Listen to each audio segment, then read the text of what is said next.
इसमें 790.49 करोड़ रुपए के नए प्रस्ताव सम्मिलित किए गए हैं। साथ ही साथ जो द्वितीय अनुपूरक में सम्मिलित केंद्रीय योजनाओं में 422.56 करोड़ रुपए के केंद्रांश की प्राप्ति अनुमानित है।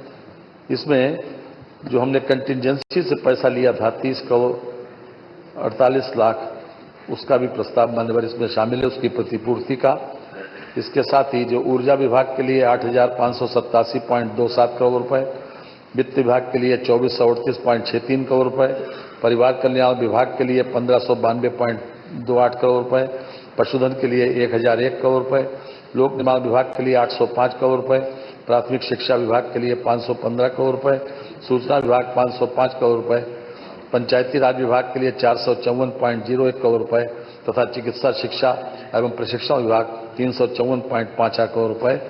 ये कुछ बातें थी जिसके ऊपर मैं समझता हूँ मैं आपके माध्यम से सदन का ध्यान आकर्षित करूँ। बाकी तो जो चर्चा में आएगा उसका जवाब दिया जाएगा। माननीय आपने अवसर दिया उसके लिए धन्यवाद। सचिन, अब बताइए विषय क्या है? सर, ये प्रश्नकाल जो प्रश्न लगाते हैं उसकी व्यवस्था का प्रश्न है। बताइए सर। मैंने पुलिस कर्मियों को कि जो कंपल्सरी रिटायरमेंट का जो नियम चल रहा है उसके ऊपर सवाल लगाया था और बहुत ही स्ट्रेट फॉरवर्ड सवाल था सर। हाँ और ना में जवाब आ सकता था और ये जो आंसर इसका आता ये पब्लिक प्लेटफॉर्म पर पहले से ही अवेलेबल है।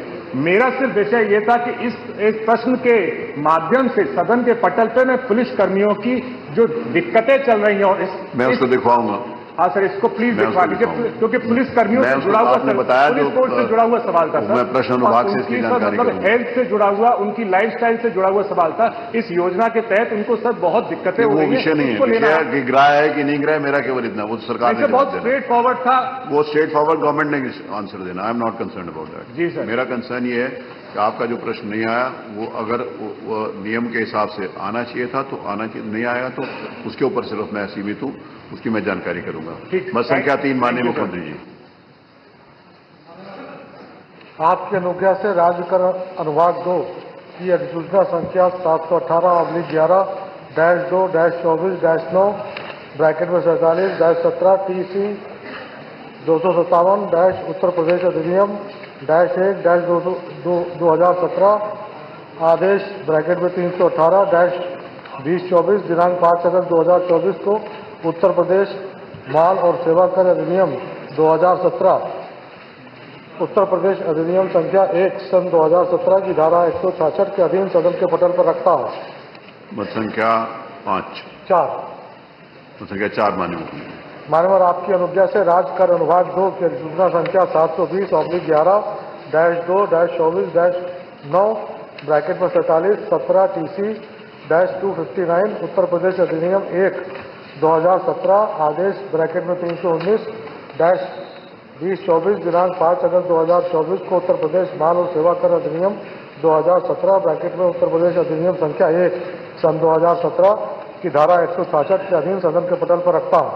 संख्या 5 माननीय मुख्यमंत्री। माननीय आपकी अनुज्ञा से राज्य कर विभाग 2 की अधिसूचना संख्या 749/11-2-24-9 ब्रैकेट में 47-17 TC 260 उत्तर प्रदेश अधिनियम 1/2017 आदेश ब्रैकेट में 320/2024 दिनांक 7 अगस्त 2024 को उत्तर प्रदेश माल और सेवा कर अधिनियम 2017 ब्रैकेट में उत्तर प्रदेश अधिनियम संख्या 1 सन 2017 की धारा 166 के अधीन सदन के पटल पर रखता हूँ। संख्या 6 माननीय मुख्यमंत्री। माननीय आपकी अनुज्ञा से राज्य कर विभाग 2 की अधिसूचना संख्या 719/11-2-24-9 ब्रैकेट में 47-17 TC 258 उत्तर प्रदेश अधिनियम 1/2017 आदेश ब्रैकेट में 321/2024 दिनांक 30 सितंबर 2024 को उत्तर प्रदेश माल और सेवा कर अधिनियम 2017 ब्रैकेट में उत्तर प्रदेश अधिनियम संख्या 1 सन 2017 की धारा 166 के अधीन सदन के पटल पर रखता हूँ। संख्या 7 माननीय आपकी अनुज्ञा से राज्य कर विभाग 2 की अधिसूचना संख्या 717/11-2-24-9 ब्रैकेट में 47-17 TC 256 उत्तर प्रदेश अधिनियम 1/2017 आदेश ब्रैकेट में 322/2024 दिनांक 3 सितंबर 2024 को उत्तर प्रदेश माल और सेवा कर अधिनियम 2017 उत्तर प्रदेश अधिनियम संख्या 1 सन 2017 की धारा 166 के अधीन सदन के पटल पर रखता हूँ। मत संख्या 8 माननीय मुख्यमंत्री। मान्यवर आपकी अनुज्ञा से राजकारण विभाग 2 की अधिसूचना संख्या 1182/11-2-24-9 ब्रैकेट में 47-17 TC-261 उत्तर प्रदेश अधिनियम 1/2017 आदेश ब्रैकेट में 323-2024 दिनांक 9 अक्टूबर 2024 को उत्तर प्रदेश माल और सेवा कर अधिनियम 2017 उत्तर प्रदेश अधिनियम संख्या 1/2017 की धारा 166 के अधीन सदन के पटल पर रखता हूँ। मत संख्या 9 माननीय मुख्यमंत्री। मान्यवर आपकी अनुज्ञा से राजकारण विभाग 2 की अधिसूचना संख्या 1183/11-2-24-9 ब्रैकेट में 47-17 TC-262 उत्तर प्रदेश अधिनियम 1/2017 आदेश ब्रैकेट में 324/2024 दिनांक 9 अक्टूबर 2024 को उत्तर प्रदेश माल और सेवा कर अधिनियम 2017 उत्तर प्रदेश अधिनियम संख्या 1/2017 की धारा 166 के अधीन सदन के पटल पर रखता हूँ। संख्या 10 मान्यवर आपकी अनुज्ञा से राजकारण विभाग 2 की अधिसूचना संख्या 1184/11-2-24-9 ब्रैकेट में 47-17 TC-263 उत्तर प्रदेश अधिनियम 1/2017 आदेश ब्रैकेट में 325-2024 दिनांक 9 अक्टूबर 2024 को उत्तर प्रदेश माल और सेवा कर अधिनियम 2017 उत्तर प्रदेश अधिनियम संख्या 1/2017 की धारा 166 के अधीन सदन के पटल पर रखता हूँ। संख्या 11 मान्यवर आपकी अनुज्ञा से राजकारण विभाग 2 की अधिसूचना संख्या 1126/11-2-24-9 ब्रैकेट में 47-17 TC-264 उत्तर प्रदेश अधिनियम 1/2017 आदेश ब्रैकेट में 326-224 दिनांक 10 अक्टूबर 2024 को उत्तर प्रदेश माल और सेवा कर अधिनियम 2017 उत्तर प्रदेश अधिनियम संख्या 1/2017 की धारा 166 के अधीन सदन के पटल पर रखता हूँ। संख्या 12 मान्यवर आपकी अनुज्ञा से राजकारण विभाग 2 की अधिसूचना संख्या 1127/11-2-24-9 ब्रैकेट में 47-17 TC-265 उत्तर प्रदेश अधिनियम 1/2017 आदेश ब्रैकेट में 327-2024 दिनांक 10 अक्टूबर 2024 को उत्तर प्रदेश माल और सेवा कर अधिनियम 2017 उत्तर प्रदेश अधिनियम संख्या 1/2017 की धारा 166 के अधीन सदन के पटल पर रखता हूँ। संख्या 13 माननीय मुख्यमंत्री। मान्यवर आपकी अनुज्ञा से राजकारण विभाग 2 की अधिसूचना संख्या 721/11-2-24-9 ब्रैकेट में 42-17 TC-70 उत्तर प्रदेश GST नियम 2017 आदेश ब्रैकेट में 328/2024 दिनांक 26 अक्टूबर 2024 को उत्तर प्रदेश माल और सेवा कर अधिनियम 2017 उत्तर प्रदेश अधिनियम संख्या 1/2017 की धारा 166 के अधीन सदन के पटल पर रखता हूँ। संख्या 14 मान्यवर आप से राजकारण विभाग की अधिसूचना संख्या 1248/11-2-24-9 ब्रैकेट में 47-17 TC-266 उत्तर प्रदेश अधिनियम 1/2017 आदेश ब्रैकेट में 329-224 दिनांक 29 अक्टूबर 2024 को उत्तर प्रदेश माल और सेवा कर अधिनियम 2017 उत्तर प्रदेश अधिनियम संख्या 1/2017 की धारा 166 के अधीन सदन के पटल पर रखता हूँ। संख्या 15 मान्यवर आपकी अनुज्ञा से राजकारण विभाग 2 की अधिसूचना संख्या 1249/11-2-24-9 ब्रैकेट में 47-17 TC-267 उत्तर प्रदेश अधिनियम 1/2017 आदेश ब्रैकेट में 330-2024 दिनांक 29 अक्टूबर 2024 को उत्तर प्रदेश माल और सेवा कर अधिनियम 2017 ब्रैकेट में उत्तर प्रदेश अधिनियम संख्या 1/2017 की धारा 166 के अधीन सदन के पटल पर रखता हूँ। संख्या 16 माननीय मुख्यमंत्री। मान्यवर आपकी अनुज्ञा से राजकारण विभाग 2 की अधिसूचना संख्या 1250/11-2-24-9 ब्रैकेट में 47-17 TC-268 उत्तर प्रदेश अधिनियम 1/2017 आदेश ब्रैकेट में 331-2024 दिनांक 29 अक्टूबर 2024 को उत्तर प्रदेश माल और सेवा कर अधिनियम 2017 ब्रैकेट में उत्तर प्रदेश अधिनियम संख्या 1/2017 की धारा 166 के अधीन सदन के पटल पर रखता हूँ। संख्या 17 माननीय ऊर्जा मंत्री।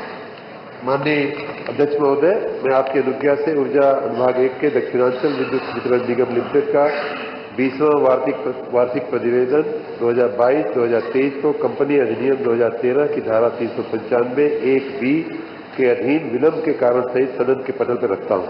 मत संख्या 18 पूछनीय मत संख्या 19 माननीय सभापति लोक लेखा समिति। माननीय मैं सभापति लोक लेखा समिति आपकी अनुज्ञा से उत्तर प्रदेश की 18वीं विधानसभा की लोक लेखा समिति 2024-25 का प्रथम प्रतिवेदन जो भारत के नियंत्रक महालेखा परीक्षक का 31 मार्च 2017 को समाप्त हुए वर्ष के लिए प्रतिवेदन जनरल एवं सोशल सेक्टर में उल्लेखित चिकित्सा स्वास्थ्य एवं परिवार कल्याण विभाग से संबंधित है और इन आपत्तियों पर आधारित है प्रस्तुत करता हूं। संख्या 20। माननीय मैं सभापति लोक लेखा समिति आपकी अनुज्ञा से उत्तर प्रदेश की 18वीं विधानसभा की लोक लेखा समिति 2024-25 का द्वितीय प्रतिवेदन जो भारत के नियंत्रक महालेखा परीक्षक का 31 मार्च 2011 को समाप्त हुए वर्ष के लिए प्रतिवेदन जनरल एवं सोशल सेक्टर में उल्लेखित चिकित्सा स्वास्थ्य एवं परिवार कल्याण विभाग से संबंधित और जिन आपत्तियों पर आधारित है प्रस्तुत करता हूं। संख्या 21 माननीय सभापति लोक लेखा। माननीय मैं सभापति लोक लेखा समिति आपकी अनुज्ञा से उत्तर प्रदेश 18वीं विधानसभा की लोक लेखा समिति 2024-25 का तृतीय प्रतिवेदन जो भारत के नियंत्रक महालेखा परीक्षक का 31 मार्च 2014 को समाप्त हुए वर्ष के लिए प्रतिवेदन जनरल राज समिति उत्तर प्रदेश 18वीं विधानसभा की पंचायती राज समिति 2024-2025 का चतुर्थ प्रतिवेदन जो बरेली मंडल के जनपद बरेली व शाहजहांपुर की ग्राम पंचायतों से संबंधित ऑडिट आपत्तियों पर आधारित है प्रस्तुत करता हूं। मत संख्या माननीय अध्यक्ष जी, आपकी अनुमति से मैं सभापति पंचायती राज समिति उत्तर प्रदेश 18वीं विधानसभा की पंचायती राज समिति 2024-2025 का पंचम प्रतिवेदन जो गोरखपुर मंडल के जनपद देवरिया की ग्राम पंचायतों से संबंधित ऑडिट आपत्तियों पर आधारित है प्रस्तुत करता हूं। मत संख्या 35। माननीय अध्यक्ष जी, आपकी अनुमति से मैं सभापति पंचायती राज समिति उत्तर प्रदेश 18वीं विधानसभा की पंचायती राज समिति 2024-2025 का षष्ठम प्रतिवेदन जो गोरखपुर मंडल के जनपद कुशीनगर की ग्राम पंचायतों से संबंधित ऑडिट आपत्तियों पर आधारित है प्रस्तुत करता हूं। मत संख्या 36। माननीय अध्यक्ष जी, आपकी अनुज्ञा से मैं सभापति पंचायती राज समिति उत्तर प्रदेश 18वीं विधानसभा की पंचायती राज समिति 2024-2025 का सप्तम प्रतिवेदन जो गोरखपुर मंडल के जनपद महाराजगंज की ग्राम पंचायतों से संबंधित ऑडिट आपत्तियों पर आधारित है प्रस्तुत करता हूं। मत संख्या 37 डॉक्टर सुरभि। धन्यवाद।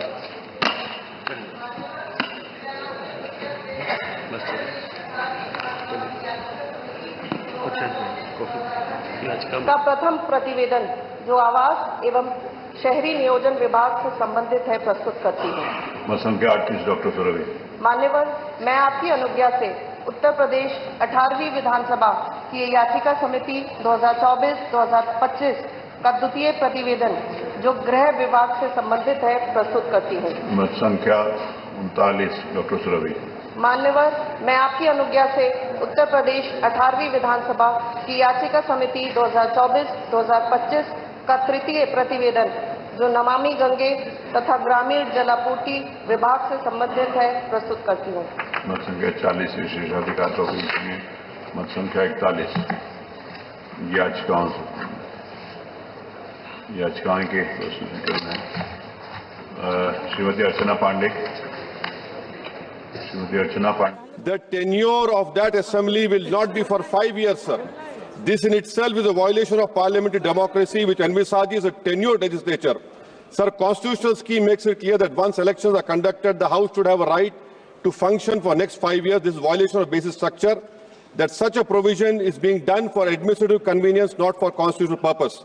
Sir, the principle of federalism means that states are not mere appendages of the center. States are not dependent on the union for their existence.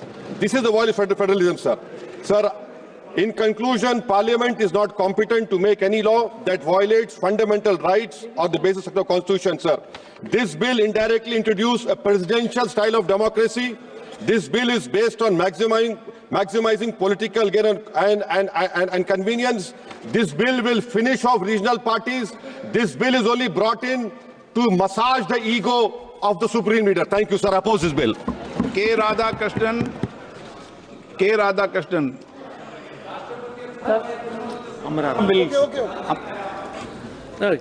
Amraram जी। माननीय अध्यक्ष महोदय, जो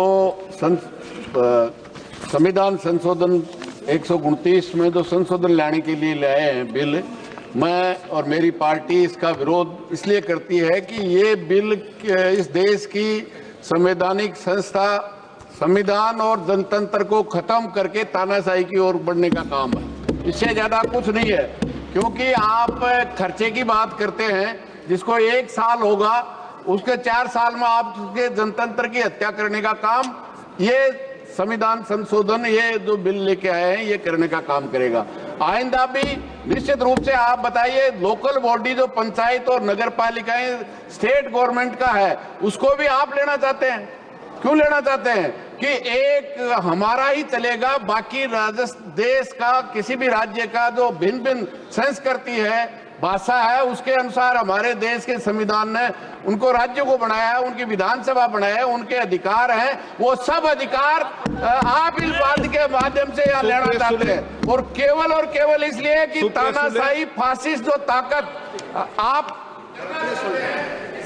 रूप से विरोध चाहे 356 हो, आगे भी अगर मान लो डिजोल्व हो गया, कोई फॉल्ट हो गई, सरकार गिर गई, तो उसके लिए भी आप अगर 2 साल बाद गिर गई तो 3 साल के लिए चुनाव होंगे, 1 साल बच गया तो उसके लिए होगा। इसलिए सोशल सेक्टर से उल्लेखित लघु सिंचाई एवं भूगर्भ जल विभाग से संबंधित आदित आपत्तियों पर आधारित है, प्रस्तुत करता हूँ। संख्या 22 माननीय सभापति लोग। मानवर मैं सभापति लोक लेखा समिति आपकी अनुज्ञा से उत्तर प्रदेश की 18वीं विधानसभा की लोक लेखा समिति 2024-25 का चतुर्थ प्रतिवेदन, जो भारत के नियंत्रक महालेखा परीक्षक का 31 मार्च 2015 को समाप्त हुए वर्ष के लिए प्रतिवेदन जनरल एवं सोशल सेक्टर्स में उल्लेखित माध्यमिक शिक्षा विभाग से संबंधित ऑडिट आपत्तियों पर आधारित है, प्रस्तुत करता हूँ। संख्या 23 माननीय सभापति लोग। मानव मैं सभापति लोक लेखा समिति आपकी अनुज्ञा से उत्तर प्रदेश की 18वीं विधानसभा की लोक लेखा समिति 2024-25 का प्रतिवेदन, पंचम प्रतिवेदन, जो भारत के नियंत्रक महालेखा परीक्षक का 31 मार्च 2021 को समाप्त हुए वर्ष के लिए प्रतिवेदन जनरल एवं सोशल सेक्टर में उल्लेखित उच्च शिक्षा विभाग से संबंधित है, ऑडिट आपत्तियों पर आधारित है, प्रस्तुत करता हूँ। संख्या 24 माननीय मानवर मैं सभापति लोक लेखा समिति आपकी अनुज्ञा से उत्तर प्रदेश 18वीं विधानसभा की लोक लेखा समिति 2024 का 8वां प्रतिवेदन, जो कि भारत के नियंत्रक महालेखा परीक्षक का 31 मार्च 2013 को समाप्त हुए वर्ष के लिए प्रतिवेदन जनरल एवं सोशल सेक्टर में उल्लेखित उच्च शिक्षा विभाग से संबंधित ऑडिट आपत्तियों पर आधारित है, प्रस्तुत करता हूँ। संख्या 25 माननीय सभापति। मानवर मैं सभापति लोक लेखा समिति आपकी अनुज्ञा से उत्तर प्रदेश की 18वीं विधानसभा की लोक लेखा समिति 2024-25 का 7वां प्रतिवेदन, जो भारत के नियंत्रक महालेखा परीक्षक का 31 मार्च 2011 को समाप्त हुए वर्ष के लिए प्रतिवेदन जनरल एवं सोशल सेक्टर में उल्लेखित उच्च शिक्षा विभाग से संबंधित ऑडिट आपत्तियों पर आधारित है, प्रस्तुत करता हूँ।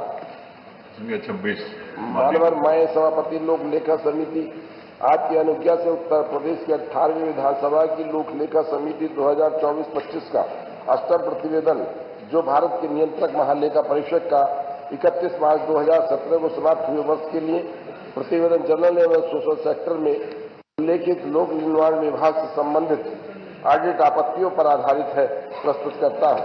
संख्या 27 मानव मैं सभापति लोक लेखा समिति आपकी अनुज्ञा से उत्तर प्रदेश की 18वीं विधानसभा की लोक लेखा समिति 2024-25 का 9वां प्रतिवेदन, जो कि भारत के नियंत्रक महालेखा परीक्षक का 31 मार्च 2011 को समाप्त हुए वर्ष के लिए प्रतिवेदन जनरल एवं सोशल सेक्टर में उल्लेखित नगर विकास विभाग से संबंधित ऑडिट आपत्तियों पर आधारित है, प्रस्तुत करता हूँ।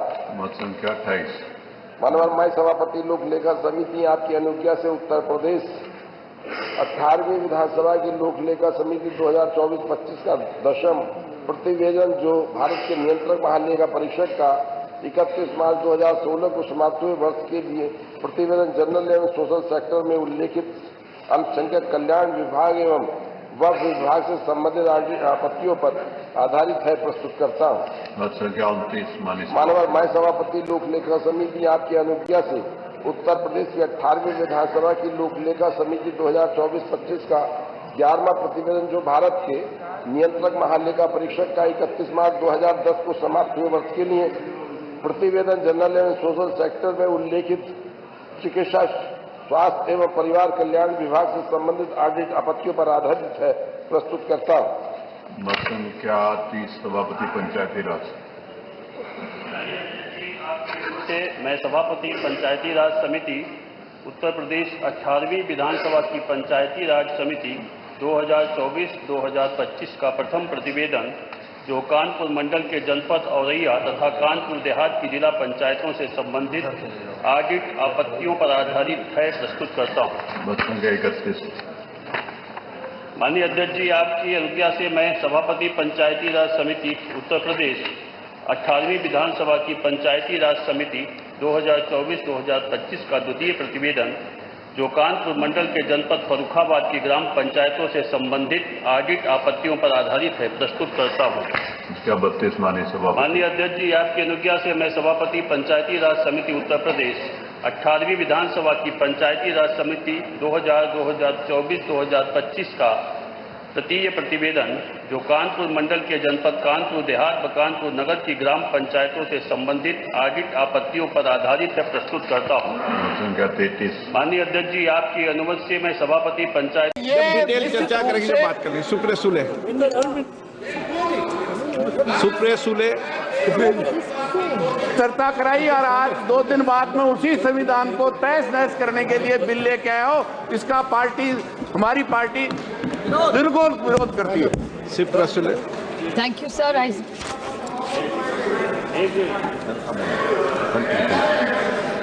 Sir, on behalf of the Nationalist Congress Party SP, I oppose the 129th Constitution Amendment Bill. Clearly, most of my colleagues have made the 3 most important points, that this is completely against federalism and the Constitution of India. The centre and the states have their own tenures and terms. So I think to mix the two is not fair, because the Article 356, because just last week, sir, we debated Article 356, and in the case of S.R. Bommai versus the Constitution of India, dissolving of assemblies was something which both sides have objected and both sides have done it. So if we object to this, why are we giving this authority to the Election Commission to dissolve assemblies who are elected for 5 years? So I think to break these tenures is completely objectionable, and India is a union of states. Central government cannot. Cooperative federalism is something which we are so proud of. So I request the Honorable the Government of India either to withdraw the bill or send it to a joint parliamentary committee, so we have a detailed discussion, and we'll be happy to support as long as it comes to a joint parliamentary committee. Thank you, sir. संक्षिप्त में बोलना श्रीकांत जी, सब संक्षिप्त में बोलो भाई। धन्यवाद अध्यक्ष जी। आज मैं अपनी पार्टी दादा बेटी आपको मिला नहीं, इसलिए हमें भी आप वंचित मत कीजिए, बस एक्सप्रेस करना चाहते हैं हम भी। मैं आज अपनी पार्टी माननीय अध्यक्ष जी, माननीय सदस्य बालू साहब ने कहा कि इसको जेपीसी को दे देना चाहिए। जब ये संविधान सुधार का विधेयक, संवैधानिक संशोधन जब कैबिनेट में चर्चा में आया, तब प्रधानमंत्री जी ने स्वयं मंशा व्यक्त करी थी कि इसको जेपीसी को देना चाहिए। इस पर विस्तृत चर्चा सभी स्तर पर होनी चाहिए।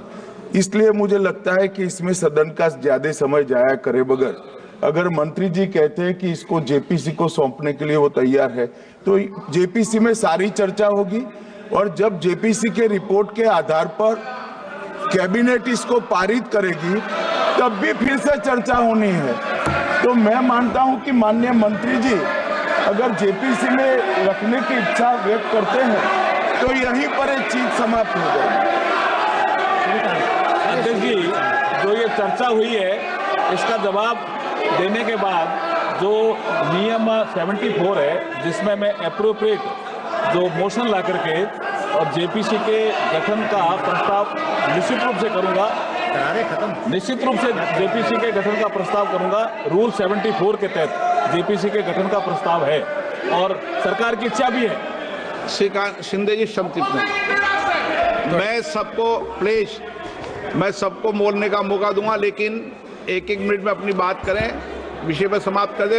आपके दल के लोगों ने डिटेल बोल दिया। श्रीकांत शिंदे जी, आज मैं अपनी पार्टी शिवसेना की तरफ से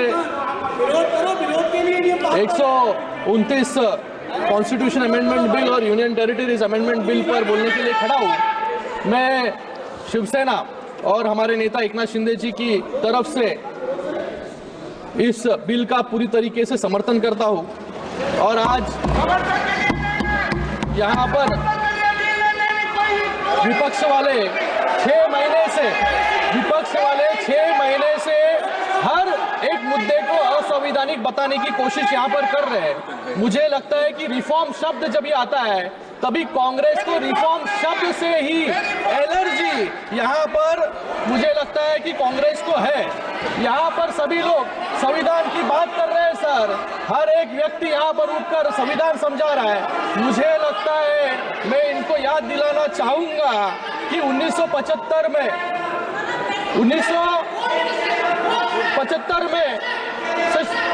इंदिरा गांधी सर ये बिल जो 1975 को शुरू करता हूं, इंदिरा गांधी जी को इलाहाबाद हाईकोर्ट ने इलेक्शन मैल प्रैक्टिस। वो विषय क्या है आप संक्षिप्त में करिए। सर एक पॉइंट बोल रहा हूं सर, यानी इलेक्शन मैल प्रैक्टिस और यानी चुनावी भ्रष्टाचार के लिए गिनती पाया और 6 साल के लिए डिस्क्वालीफाई कर दिया।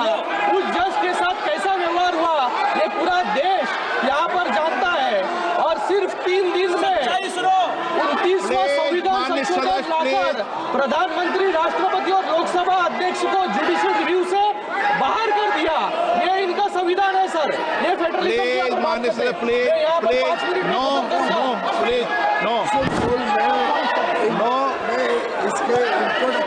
नो मानिए प्लीज। ये बिल क्यों जरूरी है ये 2 पॉइंट्स में समझाना चाहूंगा सर। समझ गए आप। N K Premchand ji, N K Premchand please covid समिति जो गठित हुई उन्होंने वाइड पब्लिक कंसल्टेशन किया। स्पीकर सर 47 राजनीतिक दलों ने अपनी राय प्रस्तुत की। Speaker sir, thank you very much for affording me this opportunity to speak on the introduction of the bill. Hey, Gogoida,